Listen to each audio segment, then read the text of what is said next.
Dinner table. Some classy shit. Dinner table. My name is Lynton Bovell. I'm the host of the Dinner Table Entertainment Company, coming to you live from London, UK. I'm a recording artist and record producer for the company, and that's what I do. Yeah, I've been making music for 18 years, 18 long years. First I started on garage. I did the garage back in the day. When at the height of when Page Go, Wiley, Eskimo Dance was going on, Nasty Crew, Too Tough Crew, Rough Squad. I was kind of on the radio in them days. And I started my actual path getting onto the music scene was at school. They provided us with something called an after school club, where they wanted the children to have something to do after the school. So they put together two turntables in a music room. I had a bunch of friends at MC and Cypher, and it took me a few months to get involved in it. I was analysing, as a Virgo does. So analysing about, I like him. What are they doing? Then I started listening to radio. Then I got a few ideas from it, and I constructed my own lyrics. Then they liked it. And then my journey, I got drafted into a crew. From there, then from the crew, I drafted into radio stations. And then from the radio stations, I got taken to Commander B's studio, Walthamstow. Commander B, but he's a legendary DJ. And I started recording tracks at that studio. So that's the start of my career. I started off as an MC. So my first love was being an MC. But over the years it changed. I was loved as an MC for about 8 years. Then I started getting more deeper into my emotions and the crowd, the energy that the crowd was giving off and the folks around was giving off. So I started producing. Through influencing from my cousin and a couple of friends that were producing. I was giving Music 2000 CD in the year 2000 on PlayStation 1. And I got to kind of messing with the beats. Then I got upgraded to Fruity Loops in 2001 by a friend, and then I started sampling. Then the reaction I was getting from the sampling was like, wow, this man's crazy. Like, his beats are banging all the time. All the time they're banging. So they like my lyrics and they like my beats. It's hard to choose which one's the best one, but I'm a showman, I'm a businessman. What I'm gonna do is gonna be shows where the beats bang and the lyrics bang. So putting up a performance, that's what a show business is about, and that's what I'm trying to bring back into hip hop through the dinner table. Yeah.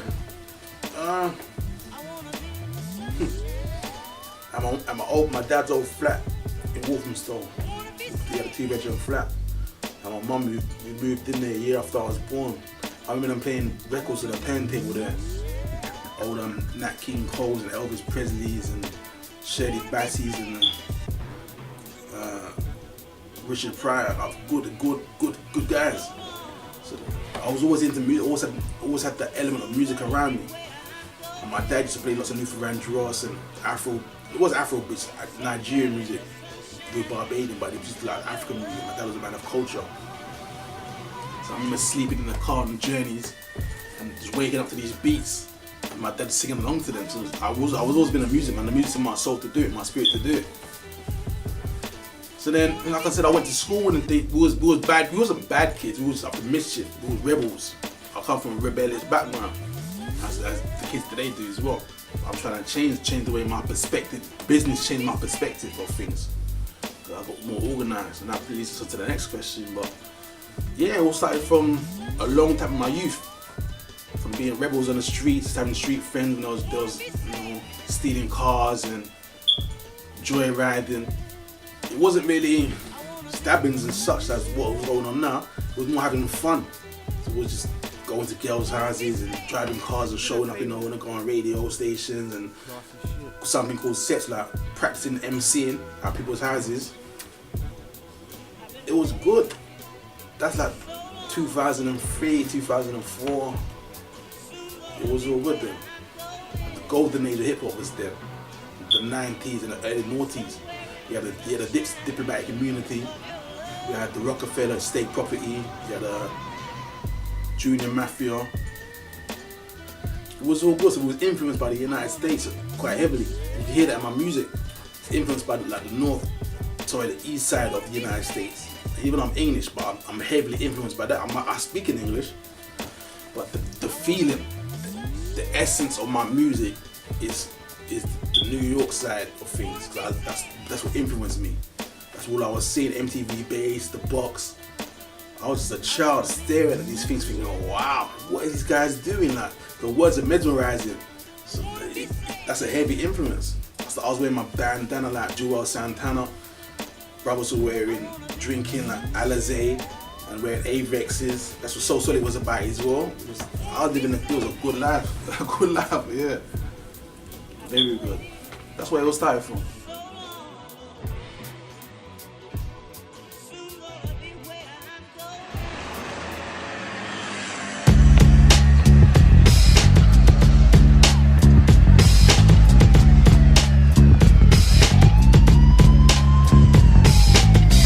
Think you talking to like that? I fight back, hitting writers that never write back. My bag crispy in the blacked out posits, getting knowledge. $200 denim round my ankles, getting polished. Hip hoponomics, rap music put me through college. Not by spending no dollars, I just mean with the knowledge. Be proud of us, we learn to chase dreams. I mean a lot of us. This is not the 60s. We are not our fathers. I be my. Yeah, I was elated. It showed me that the levels that I can aspire to and how well I was progressing within my producing. My networking. I came across a t-shirt on YouTube. What was I looking for? I can't remember what I was looking for. Where did I get it? I can't remember where I got it from. I was doing some A&Ring for myself as I do. I came across this track called Never LOL. Never laugh out loud. Just basically about straight talking. He's a gritty New York, and he's from Queens, New York. He's a gritty rapper. No, not even gritty rapper. He's got charisma about him. He's a challenger. He's a fighter. I liked it, so I approached him on Twitter. I'll give you the name, find him on Twitter. And in total, he rapped about 4 of my tracks altogether. I sent him Alter Raekwon. I sent him the beat for Alter Raekwon. And he liked this. Wow. He got right on it straight away. And he did all the work. His team, Ronin and himself, T-shirt, they did all the work. Ronin was the director of the video, and they did all the work on the PR. So when I saw that it featured in the Source and the XXL and Complex magazine, I was like, wow, this shit's for real. I knew I could do it, but it's the actuality of things, where it was really happening. I saved every screenshot. I screenshotted many screenshots of the blogs that it was on. Many screenshots. And then when Raekwon said, "Oh, send me the instrumental," I was even more gassed. I was like, "Oh yeah, he said that. He said send him the instrumental." It never happened. But obviously he's a busy man. But Raekwon's like one of my favorite rappers. For his technique, his style of rapping. I grew up in the 90s. One of my first ever buys of the albums was 36 Chambers. So for him to say that he sent me the instrumental and that song was tight, I was like, I'm on the right path. Yeah, I was gassed. I told everyone about it. Everyone. Now it's time to tell the international. It's trying to tell more about it. So I was really proud of it.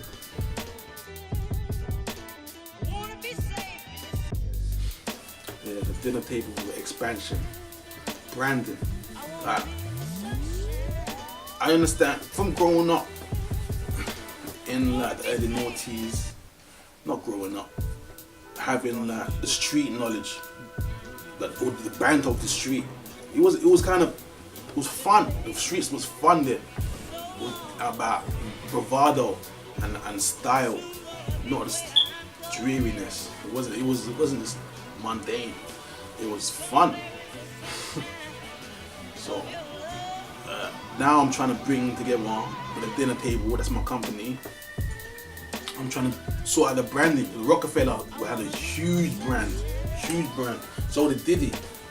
They had huge brands. You know, you got the other labels had huge brand. Yeah, the Aftermath had a huge brand. So when I was in college in 2010, I studied Richard Branson and the power of Virgin Media. I was like, wow, this guy had 400 companies at the time. I was like, okay, so he started from a record shop. Started from interns, from a sales assistant, retail assistant at the record shop, Virgin at a company, a record shop. Then he built the brand one at a time, just by having a brand name. So I'm trying to expand on that of the culture, like a dark man to a black man in the UK to do these things. Because as we know, William Morris is a revolutionary that used to live in Walthamstow. He said recession is not the lack of money, it's the lack of ideas. So when I have many ideas, but I got a few companies to develop. Like Krypton Cone, and recently opened up Krypton Cone. I was proud of that. When I mentioned, I said they don't know me, but I sent them a message saying congratulations. I hope you have many happy returns. You know, your ROI be high, your rate of return of investment be very high. I was proud of that. I was like, yes, brothers from the hood, not my hood, but from the hood is hood. They're doing well. I was like, yeah, they're doing. That's great. So the dream is real. I had my dream for like 8 years. They had their dream. They came there. They made the videos, and they opened up a shop. That's real estate. I was happy about that. So it proved to me that it was real.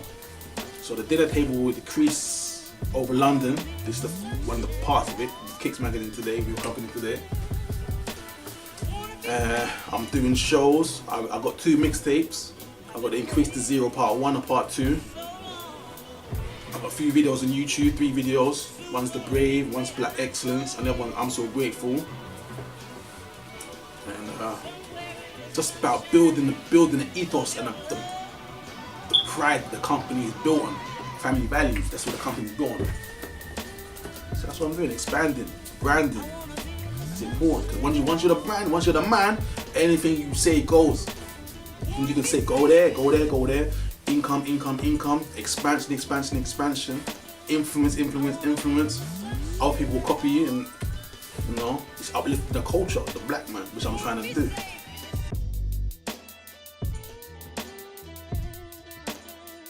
Yeah. What can I say about the dinner table? It's based, like I said, it's based on family values.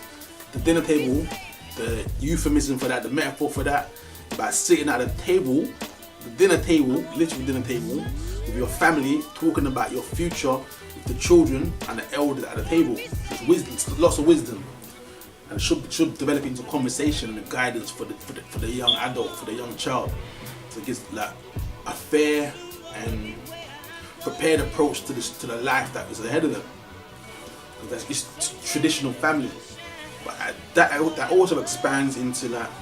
It's got the dark side as well, but it's all family. Even the mafia, the Sicilian families, they're all family oriented. They just come from the street, but they're businessmen.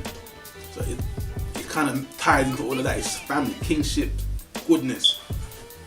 So the dinner table is all about family values, and it's got multiple franchises to it that I'm going to expand into. So there's a restaurant, there's a nightclub, bowling alley, different ideas that I'm going to use after getting this branding correct, you know, in the next 5 years or 10 years even.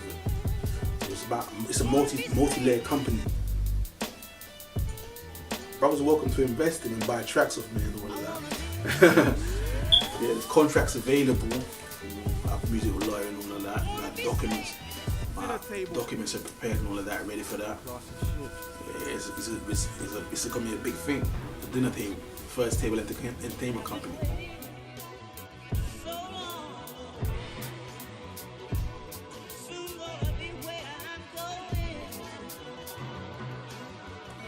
Yeah, I do. But I was gonna do the thing with London and Europe first. I had a couple of connects in France. I've had a couple of connects that do shows in Madrid, Croatia, Germany, Italy, Spain. So I was gonna do the Europe thing first. Then I was gonna as I'm doing that, I'll have clientele in the United States to be attracted to me, because I've always loved the Americans. Americans, I get more American love than I do from the UK love. I used to get a lot of UK love before when I was doing the grime, when I was in the garage, but the more my music has grown, the more acceptance for the Americans. The free nature and free spirited, so they like to appreciate my music more, so it will naturally grow. But I think, yeah, the UK, London and the UK first, but they eventually will go to the United States, then the Europe, China and Africa. And there's the potential market, the innovation's ready to grow over there. China likes the hip hop over there. So Hong Kong, Tokyo, they like, it's like London over there. They like it. It's something new. We'll do that. We'll do. I'll visit your country soon. Yeah, I've been in 4 films already as an extra. Actually, I'm trying to get in some more films at the moment, for more films, because I'm actually writing an autobiography as well. I'm going to turn that into an autobiographical movie, and I'm also writing a superhero movie as well. Yeah. I have a few connections. Shout out Press Williams. He's a company man himself. Big picture film club. It's based in Islington. So it's a cinema that he rents out, and they do showcase for new films. So I want to do. Hopefully one day I'm gonna do some work with him. But I need to finish writing my book for that. But I'm working on that slowly, evidently. But yeah, I've been in 4 films. I've been in street dance, and the most high profile one was street dance. I was an extra in the background in the crowd. That was street dance 3D. That was in that 2011 or 2010. Yeah, so I'll get back into those things. I wanted to be I can DJ on turntables. I used to do that as well in a garage. And I want to host my own talk show one day. That'd be great. Like Jimmy Kimmel, Graham Norton, high profile presenters, Piers Morgan. You know, good talk shows. Oprah Winfrey, it's great. So yeah, I'll get into other realms of the industry. That's a definite. Stone. Food. I told cooking. Black Panther. Dolce & Gabbana. I like Yassis and Wolfen for the Turkish restaurant. I like Turkish food. I know it's a contradiction for the ITO and that, but I can't think of any ITO restaurants on a high profile scheme. That's what I'm trying to do. I want to build a restaurant as well one day. So like the restaurant be ITO cooking and some West Indian and some Indian cooking, and plus some new holistic recipes that the modern day, you know, what's it called, hipster recipes. No meat, maybe fish. But it'll be good holistic recipes. Yeah, just Google Lynton Bovell. That's LYNTON BOVELL. Google Lynton Bovell and you can find me on YouTube there, Twitter, Instagram, Facebook. What else? Reverb Nation, SoundCloud, Bandcamp. I like entertainment. So I like sports. I like making jokes. I like talking and having a conversation. I like hosting. That's what Dinner Table was about. I'm a host. I like cooking for people. So with a restaurant, all these things will turn into franchises one day. So it's like the hosting things, like serving wine. I got wine bucket at home. I like cooking for people. Just having general listen to jazz sometimes. It's all flow. It's flow. It's great. You know, shopping, high life, on a budget. Yeah, that's it. Keeps me. Dinner Table.